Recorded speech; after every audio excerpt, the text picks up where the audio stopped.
നിങ്ങളുടെ ഇഷ്ട പരമ്പരകൾ എക്സ്ക്ലൂസീവായി സൺ നെക്സ്റ്റ് ആപ്പിലൂടെ തികച്ചും ഫ്രീ ആയി ഇപ്പോഴേ ആപ്പ് ഡൗൺലോഡ് ചെയ്യൂ. ഗിരിജ മാഡവും പവിത്രൻ സാറും അവരെ പൂർണ്ണ മനസ്സോടെ സ്വീകരിക്കണം.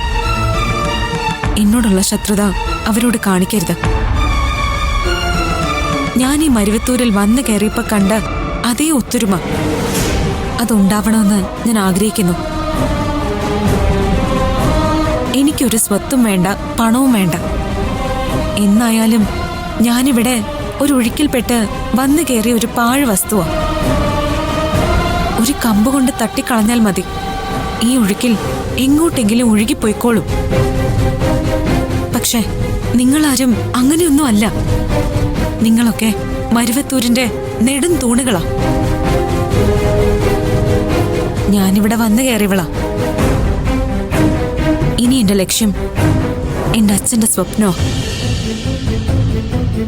പവിത്രൻ സാറിനോട് പറയണം, വന്നപ്പോ എന്റെ കയ്യിലുണ്ടായിരുന്നത് എന്റെ അച്ഛന്റെ അമ്മയുടെയും ഫോട്ടോയും അഞ്ജനയുടെ കുറച്ച് ഡ്രസ്സുകളുമാ. അതൊരിക്കൽ എടുത്തോണ്ട് ഇറങ്ങിയതാ.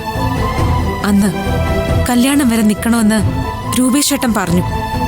വാസ്തവത്തിൽ അതുകൊണ്ടല്ല ഞാൻ കടിച്ചു തൂങ്ങി നിന്നത്. അമ്മയുടെ ജീവന് ഭീഷണി ഉണ്ടായിരുന്നു. അതിപ്പോ പൂർണ്ണമായിട്ടും മാറിയെന്ന് പറയാറായിട്ടില്ല. അമ്മയുടെയോ രൂപേഷേട്ടന്റെയോ നേർക്ക് ആരെങ്കിലും വിരൽ ചലിപ്പിച്ചാൽ ഈ ദർശനം അവിടെ ഉണ്ടാവും. കാറ്റുപോലെ, വെളിച്ചം പോലെ എവിടെയും ഞാൻ എത്തും. എനിക്ക് IPS കുപ്പായം അണിയാനും അധികാരത്തിനും വേണ്ടിയല്ല, അനീതിക്കെതിരെ ശബ്ദിക്കാനും പാവങ്ങൾക്ക് നീതി ലഭിക്കാനുമാ. ഇത്രയും എനിക്ക് പറയേണ്ടി വന്നത് ഗിരിജ മാഡം എന്നോട് ക്ഷമ പറഞ്ഞതുകൊണ്ടാ. എനിക്കിപ്പോഴും അറിയാം ഗിരിജ മാഡം എന്നോട് മാപ്പ് പറഞ്ഞത് പോലും ആത്മാർത്ഥമായിട്ടല്ല എന്ന്. ഞാനത് കാര്യമാക്കുന്നില്ല. ഒന്ന് മാത്രം പറയാം, ശ്രേയെ നിങ്ങൾ നല്ല മനസ്സോടെ സ്വീകരിച്ച നിങ്ങളോടൊപ്പം ഞാനും ഉണ്ടാവും. മറിച്ചാണെങ്കിൽ നിങ്ങൾക്കെതിരെ ആദ്യം ശബ്ദമുയർത്തുന്നത് ഞാനായിരിക്കും. ഇല്ല, ഞാൻ പറഞ്ഞത് ആത്മാർത്ഥമായിട്ട് തന്നെയാ ദർശന. എന്റെ മോൾക്ക് പറ്റിയ പറ്റ് എനിക്ക് സഹിച്ചേ പറ്റൂ.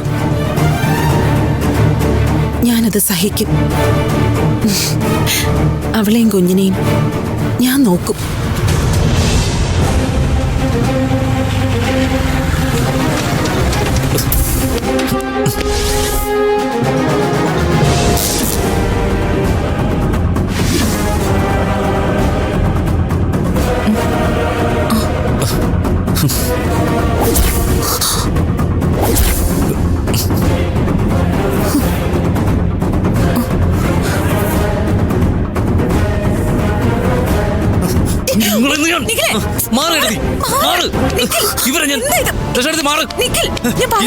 ഇവരെന്താ ചെയ്തെന്ന് ദർശനത്തിക്ക് അറിയോ?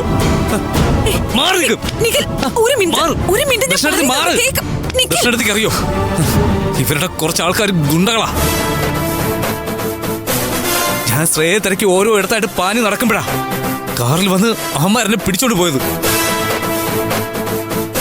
അവിടെ ചെന്നപ്പോഴല്ലേ അറിഞ്ഞത് ഇവര് പറഞ്ഞ കൊട്ടേഷൻ ടീമാന്ന്.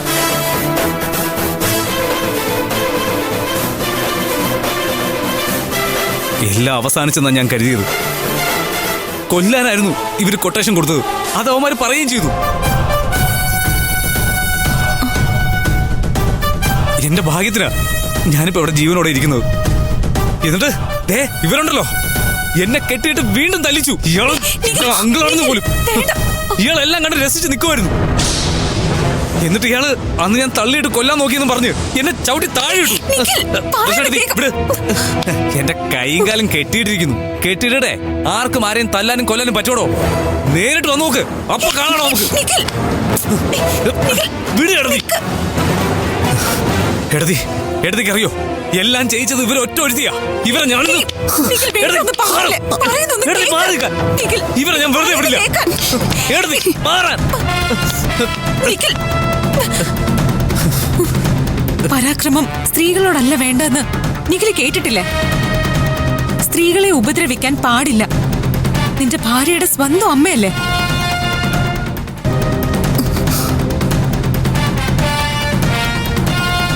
അങ്ങോട്ട് മാറി നിൽക്ക. ഇവൻ പറഞ്ഞതൊക്കെ സത്യമാണോടി?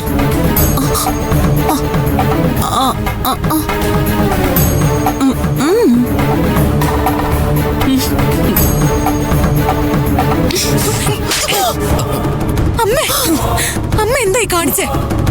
സമസ്ത അപരാധങ്ങളും ഏറ്റു പറഞ്ഞ് ഗിരിജ മാഡം എന്നോട് ക്ഷമ പറഞ്ഞ് നിൽക്കുമ്പോഴാണോ അമ്മ തല്ലുന്നത്? മോശമായി പോയി അല്ലേ ഗിരിജ മാഡം?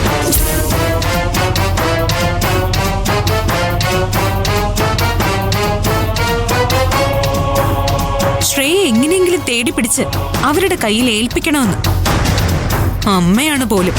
എന്തിനാന്നറിയോ? ശ്രേയയുടെ വയറ്റിലുള്ള നിഖിലിന്റെ കുഞ്ഞു ജീവൻ ഇല്ലാതാക്കി ബാംഗ്ലൂരിലെ ഒരു മാർവാടിയുടെ മകന് കെട്ടിച്ചു കൊടുക്കാൻ. അതിനുള്ള പ്ലാനിങ്ങിന്റെ ഇടയ്ക്കല്ലേ നിഖിലും ശ്രേയയും ചേർന്ന് ഈ കുരുത്തക്കേട് ഒപ്പിച്ചത്. ഞാനെല്ലാം വിശ്വസിച്ചെന്നാ ഇവരുടെ വിചാരം. നിങ്ങളെ വിശ്വസിക്കാനോ? ഈ ജന്മം ഞാൻ വിശ്വസിക്കില്ല.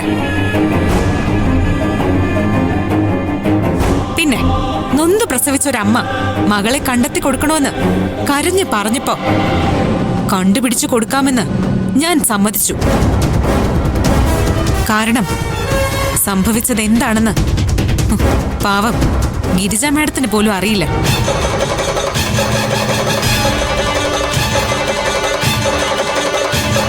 കൃഷ്ണൻ സ്വന്തം ഇഷ്ടത്തിന് ശ്രേയെ കടത്തിക്കൊണ്ടു പോയെന്ന ഇപ്പോഴും ഇവരുടെ വിചാരം.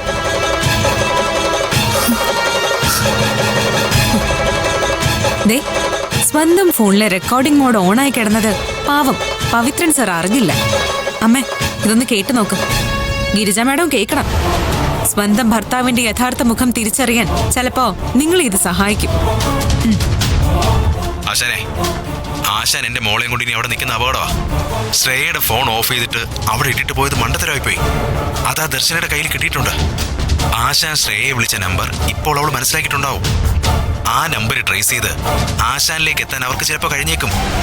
എത്രയും വേഗം ബാംഗ്ലൂരിലെ കോറമംഗലയിലെ നമ്മുടെ ബംഗ്ലാവിൽ അവളെ എത്തിക്കണം.